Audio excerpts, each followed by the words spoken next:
नमस्कार दोस्तों, यह है ज्ञानधारा चैनल। आज हम लोग एक नया प्रश्न पत्र लेंगे और यह प्रश्न पत्र है यूजीसी नेट दिसंबर 2022 का, जिसमें हम लोग सेकंड शिफ्ट का प्रश्न पत्र सॉल्व कर चुके हैं। अब हम लोग फर्स्ट शिफ्ट में यूजीसी नेट ज्योग्राफी विषय में कुल जो 100 प्रश्न पूछे गए हैं उनको सॉल्व करेंगे। आइए हम लोग देख लेते हैं कि फर्स्ट शिफ्ट में किस प्रकार के 100 बहुविकल्पीय प्रश्न पूछे गए हैं। तो एक साथ 100 प्रश्नों को एक वीडियो में कवर करना उचित नहीं होगा, इसीलिए हम इसको 25-25 प्रश्नों को अलग अलग वीडियोज में करके अपलोड करेंगे, फिर इसको कंबाइन करके एक वीडियो में कर देंगे। ओके, सो पहला प्रश्न जो पूछा गया है, आपको ये भी बताते चलें कि इसकी जो परीक्षा हुई थी वो 3 मार्च 2023 को हुई थी। तो पहला जो प्रश्न पूछा गया है कि which were the leading countries in world in terms of forest depletion between 1992 to 2015 as per the food and agricultural organization FAO। Hindi में देख लेते हैं क्या पूछा गया। खाद्य एवं कृषि संगठन के अनुसार वर्ष 1990 से 2015 तक वन क्षरण के संदर्भ में निम्नलिखित में से कौन से अग्रणी देश थे। ऑप्शंस दिए हुए हैं। ब्राजील, कांगो लोकतांत्रिक गणराज्य means democratic Republic of Congo, रूस, चीन, ब्राजील, इंडोनेशिया, रूस और कनाडा। अब आप बताइए कि इसमें से सही विकल्प कौन सा होगा। उम्मीद है कि सामने आपको दे दिया गया है, अब आप सही उत्तर का चयन कर पाएंगे। तो आपका जो सही उत्तर है वो है आपका कौन सा, वो है आपका ब्राजील और इंडोनेशिया। आपका तीसरा नंबर जो विकल्प है वो आपका सही है। क्लियर। आइए हम लोग देख लेते हैं इसके कुछ स्टैटिस्टिकल डेटा और रिपोर्ट को देख लेते हैं क्या रिपोर्ट में है। तो अगर आप रिपोर्ट देखें तो ये रिपोर्ट है फूड एंड एग्रीकल्चरल ऑर्गेनाइजेशन के द्वारा। इसमें देखिए top 10 countries reporting the greatest annual loss of forest 2010 to 2015। तो उसमें देखेंगे आप Brazil is the highest and next one is the Indonesia, next one is the Myanmar. And top 10 countries having a greatest annual net gain during this work. So China is the first one and Australia won the second one. Clear. And top 10 countries reported in forest area. So first one is the Russian Federation, Brazil, Canada, and India comes at a 10th position with having a 2% of the forest area of the global forest area. Okay. तो अगर आप देखें इस report को, आप जाके देख सकते हैं, यहाँ पे आपका ये रिपोर्ट दिया हुआ food and agriculture organization of United States, और ये पूरी रिपोर्ट आप देख सकते हैं, इसको पढ़ सकते हैं। अब हम लोग देख लेते हैं अगला प्रश्न जो पूछा गया उसको देख लेते हैं क्या पूछा गया है। अगला प्रश्न पूछा गया है संयुक्त राष्ट्र ऊर्जा सांख्यिकी 2022 के अनुसार विश्व में प्राकृतिक गैस के सबसे बड़े एवं द्वितीय सबसे बड़े उत्पादक देश कौन से हैं। Which are the largest and second largest natural gas producing countries of the world according to the United States energy statistics 2022। Options दिए हुए हैं। संयुक्त राज्य अमेरिका रूस, संयुक्त राज्य अमेरिका सऊदी अरब, और सऊदी अरब और रूस। तो आप बताइए कि कौन से होंगे। तो आपका जो सही विकल्प है वो है संयुक्त राज्य अमेरिका प्रथम नंबर पे है और रशिया दूसरे नंबर पे है, मींस रूस दूसरे नंबर पे। अगर आप इसकी लिस्ट देखें तो ये आप देख लीजिएगा, संयुक्त राज्य अमेरिका, फिर रूस, फिर ईरान और उसके बाद कनाडा। अगला प्रश्न हम लोग देख लेते हैं क्या पूछा गया है। अगला प्रश्न पूछा गया है कि निम्नलिखित में से कौन सा दक्षिण अमेरिकी देश ओपेक का अंग है। Which of the following South American countries is the part of OPEC bloc. Option दिए हुए हैं अर्जेंटीना, उरुग्वे, ब्राजील, वेनेजुएला। तो आपको मालूम है कि वेनेजुएला ओपेक की जो स्थापना हुई थी वो 14 सितंबर 1960 को हुई थी। क्लियर। और उस समय जो 5 मेंबर्स थे, फाउंडिंग मेंबर्स, उसमें ईरान, इराक, कुवैत, सऊदी अरब और वेनेजुएला थे। Venezuela is the single country of south American continent which one was the founding member of the OPEC. Okay, तो आपको यहीं पे ही आंसर मिल गया। तो आइए देख लेते हैं। ये देखिए आपका वेनेजुएला सही हो जाएगा, मीन्स 4th नंबर ऑप्शन आपका सही हो जाएगा। क्लियर। अब हम लोग देख लेते हैं अगला प्रश्न क्या पूछा गया है। प्रश्न है कि डिजिटल बिंब की व्याख्या के लिए निम्नलिखित में से किस बिंब संवर्धन विधि का अनुप्रयोग किया जाता है। Which of the following is applied in image enhancement procedure of digital image interpretation? Option दिए हैं विकरणमितीय सुधार means radiometric correction, next is geometric correction या ज्यामितीय सुधार, नेक्स्ट है स्थानिक लक्षण बदलाव spatial feature manipulation, and noise विवरण मीन्स नॉइज रिमूवल। तो आपसे पूछा गया है क्या कि image enhancement procedure of digital image interpretation. तो आप बताइए इसका क्या आंसर होगा। तो इसमें जो यूज किया जाता है वो है आपका स्थानिक लक्षण बदलाव मीन्स स्पेशियल फीचर मैनिपुलेशन। अगला प्रश्न हम लोग देख लेते हैं क्या पूछा गया है। अगला प्रश्न पूछा गया है जब पृथ्वी के पटल में सेल विभंग होता है और पुनः वही सेल पिंड भिन्न दिशाओं में गतिशील होते हैं तो उसे कहा जाता है।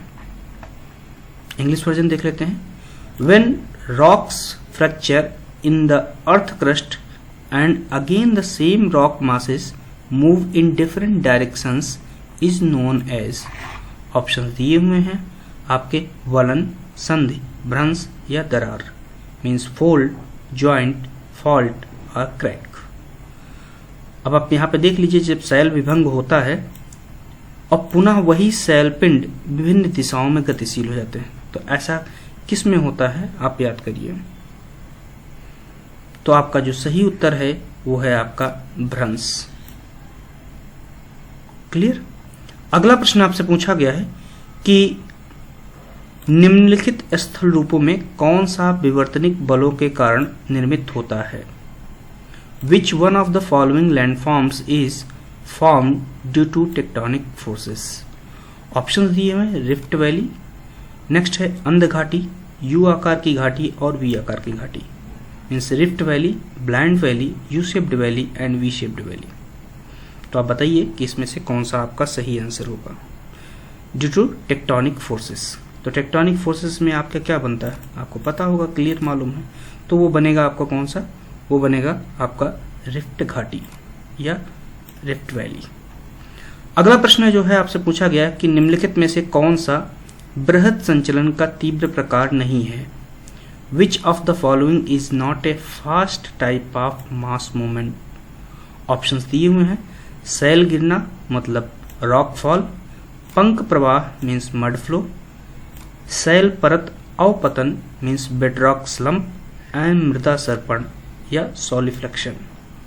तो जो बहुत तेजी से नहीं मूवमेंट होता है वो यही आपका ऑप्शन सही हो जाएगा, मृदा सर्पण। अगला प्रश्न हम लोग देख लेते हैं 8 नंबर प्रश्न क्या पूछा गया है। पूछा गया है कि उष्णकटिबंधीय चक्रवात के बनने के संबंध में निम्नलिखित में से कौन सा कारक सही नहीं है। Which of the following factor is not correct about the development of tropical cyclone.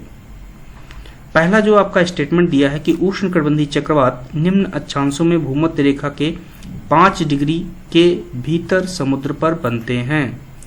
Tropical cyclones are formed on ocean in low latitude within 5 degree of the equator. Clear. Second आपका statement है समुद्र का तापमान अवश्य ही 26.5 degree centigrade से अधिक होना चाहिए। The temperature of ocean must be greater than 26.5 degree centigrade. गति अथवा ऊंचाई के साथ दिशा में अत्यल्प परिवर्तन के साथ क्षीण वायु आवश्यक है। Weak wind with little change in speed और direction with height needed.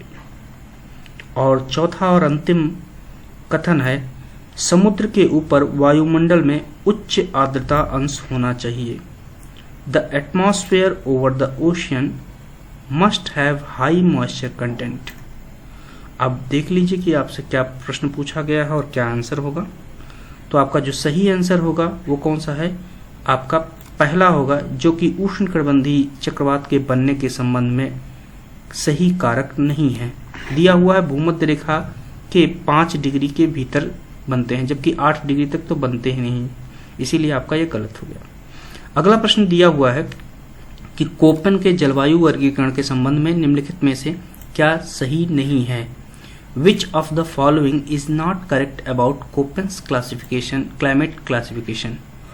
Option दिए हुए हैं AF उष्णकटिबंधीय आर्द्र जलवायु, AF tropical humid climate, BF शुष्क मरुस्थलीय जलवायु ड्राई डेजर्ट क्लाइमेट, CFB समुद्र तटीय पश्चिमी तट जलवायु marine west coast climate, ET tundra जलवायु टुंड्रा क्लाइमेट। तो आप बताइए कि कौन सा इसमें मैचिंग नहीं है कोपेन्स क्लासिफिकेशन। तो AF आपका क्लियर है कि A is the megatherm and F is the indication और symbol used for the rainfall throughout the year. Clear. तो आप इसमें देख सकेंगे कि आपका जो सही आंसर नहीं है वो है आपका ड्राई क्लाइमेटिक। तो S इसमें क्या होता है, स्टेपी टाइप ऑफ होता है। डेजर्ट में steppe BS HW and BW HW। तो ड्राई डेजर्ट जो क्लाइमेटिक कंडीशन है वो BW HW टाइप की होती है। तो यही आपका सही मैच नहीं है। अगला प्रश्न जो पूछा गया हम लोग देख लेते हैं क्या पूछा गया है। पूछा गया है 3 सेल वाले परिचालन मॉडल में हेडली सेल को चलाने वाली ऊर्जा की निम्नलिखित में से किस द्वारा आपूर्ति की जाती है। प्रश्न है कि in the 3 cell circulation model the energy that drives Hadley cell is supplied by which of the following? Options दिए हुए हैं कोरियालिस बल से निगमित ऊर्जा, the energy derived from Coriolis force, next westerlies से ऊर्जा, the energy from the westerlies, तीसरा है उपोष्ण कटिबंधीय उच्च वायु दाब वाले सेलों में डोल्ड्रम तक हस्तांतरित ऊर्जा, the energy transferred from subtropical high pressure cell to doldrums, कपासी मेघों वर्षा मेघों के निर्माण के दौरान उत्सर्जित गुप्त ऊष्मा, the latent heat released during the formation of cumulonimbus clouds. तो आप बताइए 3 सर्कुलेशन जो मॉडल है उसमें हेडली सेल को चलाने के लिए ऊर्जा की आपूर्ति कहां से की जाती है। तो आप सोचिए कि कौन सा आपका विकल्प सही होगा। तो सही विकल्प है कपासी मेघों वर्षा मेघों के द्वारा निर्माण के दौरान उत्सर्जित गुप्त ऊष्मा जो होती है वो हेडली सेल को चलाने में महत्वपूर्ण होती है, उसी से उसकी आपूर्ति होती है। अगला प्रश्न पूछा गया है ब्यूफोर्ट स्केल किसका मापक है। Beaufort scale is measure of, option दिए पवन वेग विंड वेलोसिटी, पवन आर्द्रता दिशा विंड डायरेक्शन आर्द्रता ह्यूमिडिटी एंड हिमपात स्नोफॉल। तो आपका जो सही उत्तर है वो है आपका पवन का वेग मापने में ब्यूफोर्ट स्केल का यूज किया जाता है। अगला प्रश्न जो पूछा गया है कि निम्नलिखित में से किस महासागर का सर्वाधिक विस्तृत महाद्वीपीय ढाल क्षेत्र है। Which ocean has the largest continental slope? Option दिए हैं आर्कटिक महासागर, प्रशांत महासागर, हिंद महासागर और अटलांटिक महासागर। तो आपका जो सही उत्तर है वो है आपका अटलांटिक महासागर। अटलांटिक महासागर जिसे अंध महासागर भी कहा जाता है उसका सर्वाधिक विस्तृत महाद्वीपीय ढाल है, लार्जेस्ट कॉन्टिनेंटल स्लोप एरिया। अगला प्रश्न जो पूछा गया है 13 नंबर पूछा गया है कि निम्नलिखित में से कौन सुनामी प्रहारों से सर्वाधिक ग्रस्त है। Which of the following is most prone to tsunami strikes. Option दिए हुए हैं अफ्रीका का पूर्वी तट, east coast of Africa, Atlantic तट रेखा, अटलांटिक शोर लाइन, यूरोपीय तट रेखा, यूरोपियन शोर लाइन, परिप्रशांत तट रेखा, सरकमपैसिफिक शोर लाइन। तो आप बताइए कि इसमें से कौन सा आपका सही होगा। तो आपका जो सही है वो आपका यही है, circumpacific shoreline due to highly tectonically active zone, highly unstable zone. अगला प्रश्न आपसे पूछा गया है, इरमिंजर जलधारा निम्नलिखित में से किस महासागर के जल में प्रवाहित होती है? Irminger current flows in which of the following ocean water? तो ऑप्शन दिए हैं उत्तरी अटलांटिक, नॉर्थ अटलांटिक, दक्षिणी अटलांटिक, साउथ अटलांटिक, उत्तरी प्रशांत नॉर्थ पैसिफिक और दक्षिणी प्रशांत साउथ पैसिफिक। तो आप बताइए कि इरमिंजर की धारा कहाँ प्रवाहित होती है? तो आपका जो सही उत्तर है वो है आपका नॉर्थ अटलांटिक या उत्तरी अटलांटिक महासागर में। अगला प्रश्न है, आपसे पूछा गया है कि निम्नलिखित में से कौन सा एक खनिज पोषक तत्व पादपों के लिए आवश्यक समष्टि पोषक तत्व नहीं है?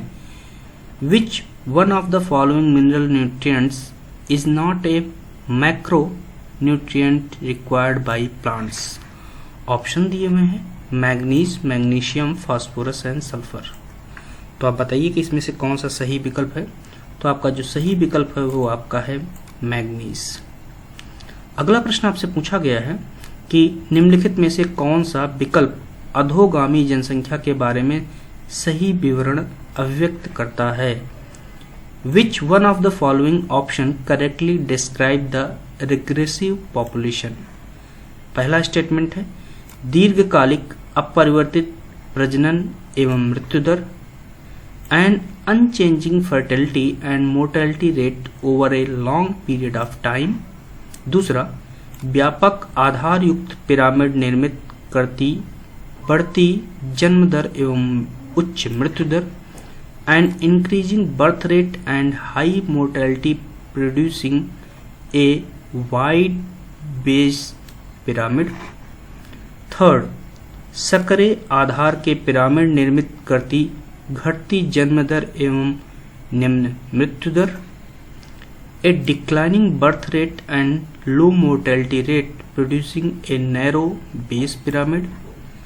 चौथा, व्यापक आधार के पिरामिड निर्मित करती जन्म दर एवं उच्च मृत्यु दर, a high birth rate and high mortality producing a wide base pyramid. अब आप बताइए कि अधोगामी जनसंख्या के बारे में सही क्या है, means correct option about regressive population. तो अगर आपको रिग्रेसिव पॉपुलेशन सही से मालूम है तभी आप इसका आंसर लगा पाएंगे। तो आपका जो सही आंसर होगा वो होगा आपका सकरे आधार के पिरामिड निर्मित करती घटती जन्म दर एवं निम्न मृत्यु दर। तो आपका ये 3 नंबर ऑप्शन सही हो जाएगा। क्लियर? अगला प्रश्न हम लोग देख लेते हैं क्या पूछा गया है। अगला प्रश्न पूछा गया है कि प्रतिस्थापन दर क्या व्यक्त करती है? What does replacement rate represents? पहला स्टेटमेंट है, यह प्रजननात्मक आयु समूह की प्रति 1000 महिला जनसंख्या पर कुल जन्म संख्या को व्यक्त करता है। इट रिप्रेजेंट्स टोटल बर्थ्स पर 1000 female population in reproductive age group. दूसरा, यह प्रजननात्मक आयु समूह की प्रति 1000 महिला जनसंख्या पर पुरुष जन्म दर को व्यक्त करती है। It represents male birth rate per 1000 female population in reproductive age group. तीसरा, यह प्रजननात्मक आयु समूह की प्रति 1000 महिला जनसंख्या पर महिला जन्म संख्या को व्यक्त करता है। इट रिप्रेजेंट्स फीमेल बर्थ्स पर 1000 female population in reproductive age group. And अंतिम विकल्प है, प्रति 1000 जनसंख्या पर प्रत्याशित जन्मों की संख्या, नंबर ऑफ एक्सपेक्टेड बर्थ्स पर 1000 population. So what does mean by replacement rate? So replacement rate का मतलब क्या हो जाएगा? वो हो जाएगा आपका, यह यह प्रजननात्मक आयु समूह की प्रति 1000 महिला जनसंख्या पर महिला जन्म संख्या को प्रदर्शित करता है। ओके, अगला प्रश्न है 18 नंबर। पूछा गया है कि निम्नलिखित में से कौन सा जनसंख्या आंकड़ा स्रोत प्रमुख घटनाओं जैसे जन्म, मृत्यु, विवाह आदि का अनिवार्य एवं विधिक पंजीकरण समाहित करता है। Which one of the following sources of population data involves compulsory and legal registration of vital events such as births, death and marriage etc. Options हैं जनसंख्या गणना पॉपुलेशन सेंसस, प्रतिदर्श सर्वेक्षण सैंपल सर्वेस, जनसंख्या की पंजी रजिस्टर्स ऑफ पॉपुलेशन, जानपदिक रोग विज्ञान का प्रतिवेदन epidemiological reports. So which one of the sources of population data involves compulsory and legal registration of vital events such as birth, death and marriage? अब बताइए कि इसमें से कौन सा आपका सही विकल्प होगा।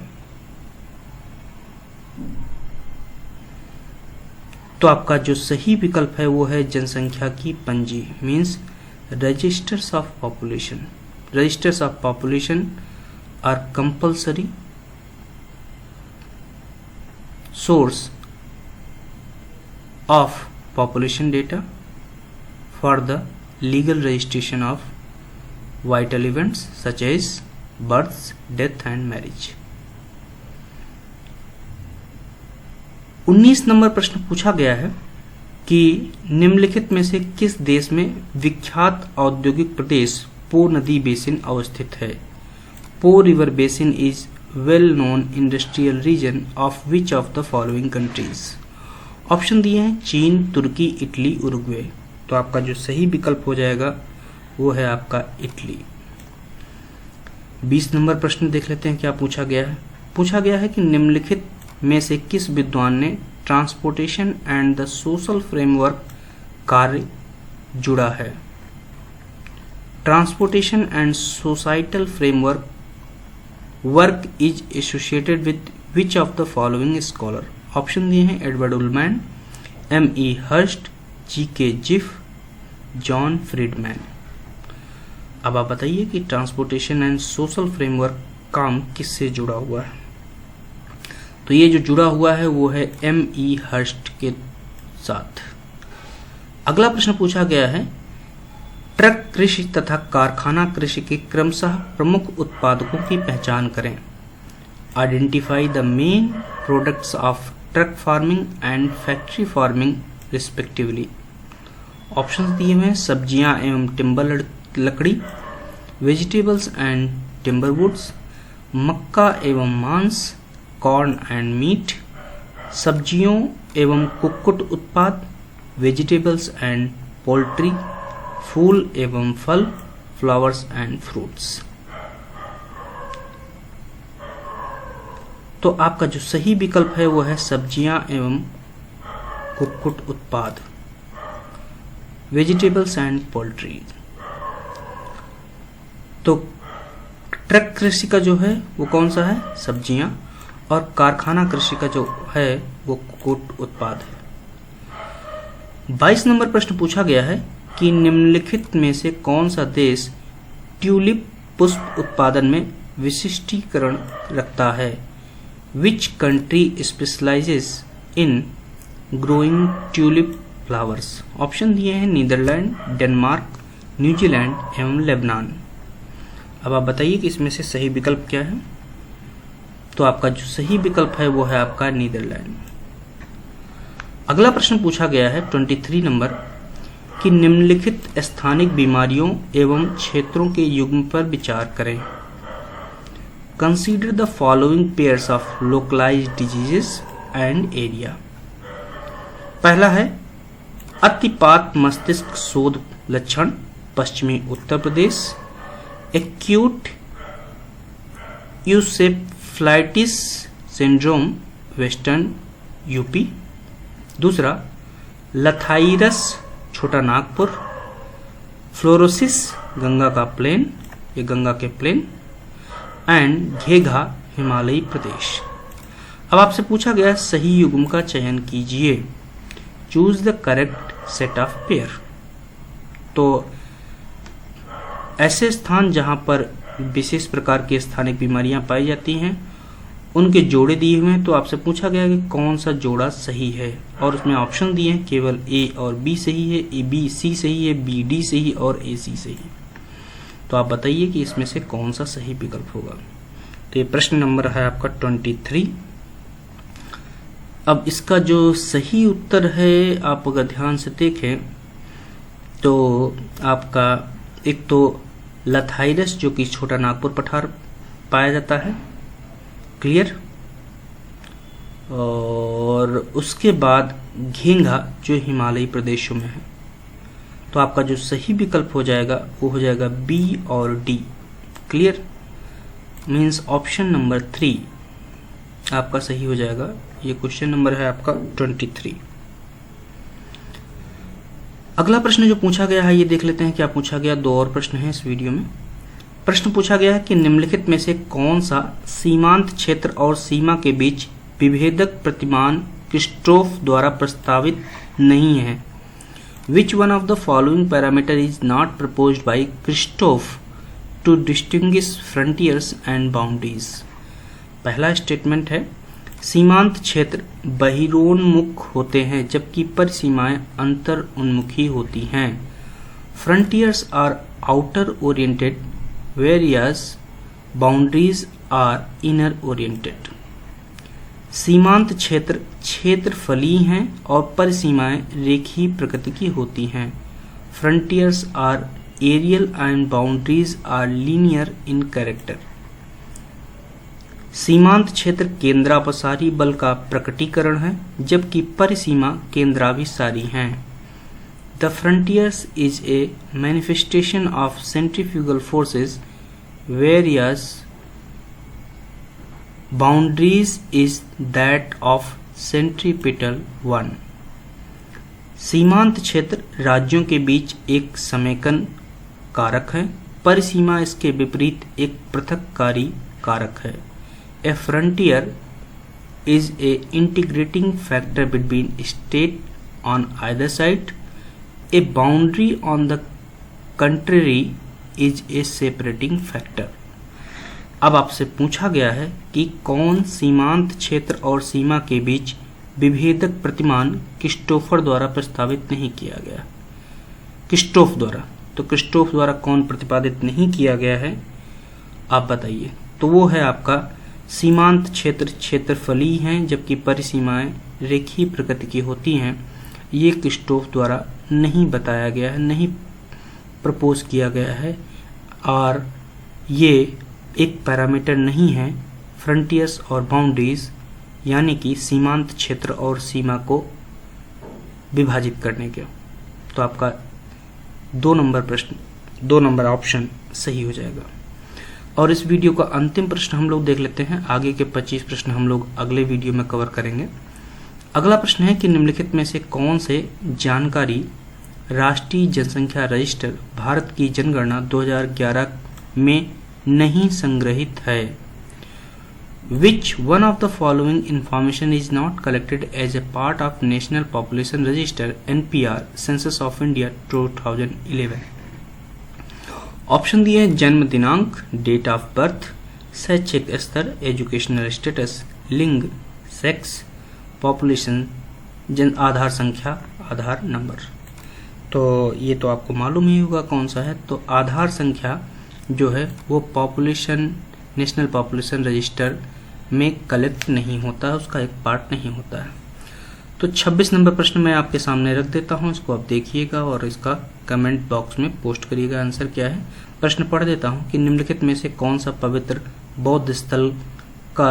बौद्ध धर्म का स्थल सबसे पूर्वी देशांतर पर स्थित है। Which one of the following Holi places is Buddhism is located at eastern most longitude. Option दिए हैं सारनाथ, बोधगया, श्रावस्ती एंड राजगिरी। तो आप इसको कमेंट बॉक्स में पोस्ट करिएगा। आगे के 25 वीडियो प्रश्न जो हैं हम लोग नेक्स्ट वीडियो में कवर करेंगे। उम्मीद है कि ये जो प्रश्न हैं आपके आगामी परीक्षाओं के लिए महत्वपूर्ण होंगे, चाहे वो यूजीसी नेट की परीक्षा हो या अन्य कोई प्रतियोगी परीक्षा हो, चाहे वो असिस्टेंट प्रोफेसर की विभिन्न आयोग द्वारा आयोजित की जाने वाली परीक्षा हो या लेक्चरर पोस्ट इंटरमीडिएट कॉलेज के लिए हो, उसमें उपयोगी होंगे, या सेट एग्जाम हो। तो आप इन वीडियोस का फ़ायदा लीजिए और इन वीडियोस को अपने दोस्तों में शेयर कीजिए जो कि ज्योग्राफी से जुड़े स्टूडेंट्स हैं। धन्यवाद।